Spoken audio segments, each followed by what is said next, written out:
সাভারে ডাকাতির প্রস্তুতির সময় ৫ ডাকাত এবং চিহ্নিত ৩ মাদক ব্যবসায়ীকে গ্রেপ্তার করেছে ঢাকা জেলা উত্তরের গোয়েন্দা পুলিশের সদস্যরা।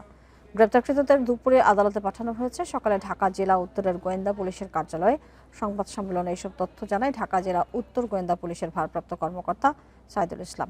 বলেন, গতরাতে ঢাকা আরিচা মহাসড়কের সাভারের ইয়ামিন চত্বরে অভিযান চালিয়ে ৫ ডাকাত সদস্যকে গ্রেপ্তার করা হয়। এ সময় তাদের কাছ থেকে একটি ছুরিসহ ডাকাতির কাজে ব্যবহৃত সরঞ্জামাদি জব্দ করা হয়। এছাড়া অপর অভিযানে আশুলিয়ার উত্তর গাজীর চট এলাকা থেকে মাদকসহ ৩ ব্যবসায়ীকে গ্রেপ্তার করা হয়।